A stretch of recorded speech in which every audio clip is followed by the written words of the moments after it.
Okay, chapter 14. Yes, she's a Christ figure. In this chapter, Foster delves into literary, or how Christ is kind of used as a literary symbol. So the verse, he opens up the chapter with that we live in a Christian culture. This comes from the European and the church spreading kind of in the Middle Ages and stuff like that.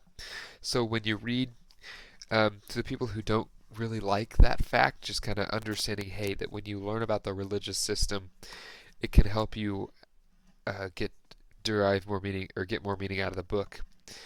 And he argues that most people know uh, why Christianity is called Christians, but kind of his back to the religious point. You don't have to be religious to learn about religious stuff. Try to be analytical about it.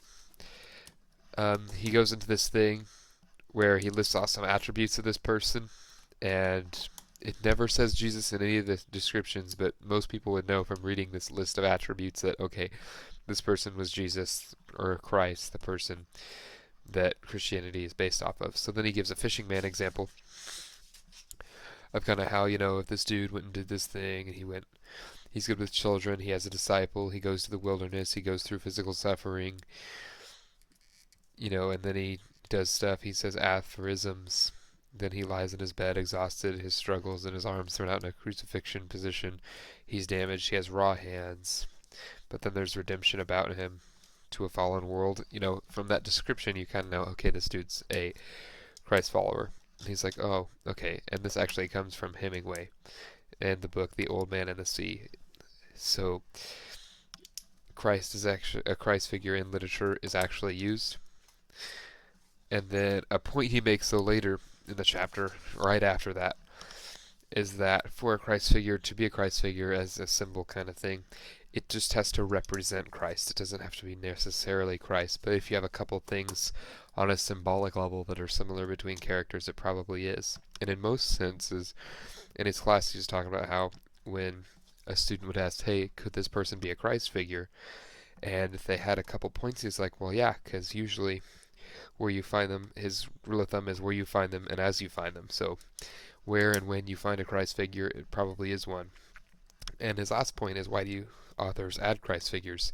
And really it's because the author is trying to make a point. He's trying to get you to connect with the character on a deeper level and have a deeper understanding of what the character is going through, either to build that character up or build them down and make them more relatable. But to find that point for a specific writer, you kind of have to use your imagination. And one point that's emphasized here is that both reading and writing are creative. Or I'm going to say both writing and reading are creative. Because when you read, if you put together that visual image in your mind, that's being creative and trying to figure out what the visual image in the author's mind was as they wrote the book. So kind of both are creative. And that's chapter 14. Yes, she's a Christ figure too.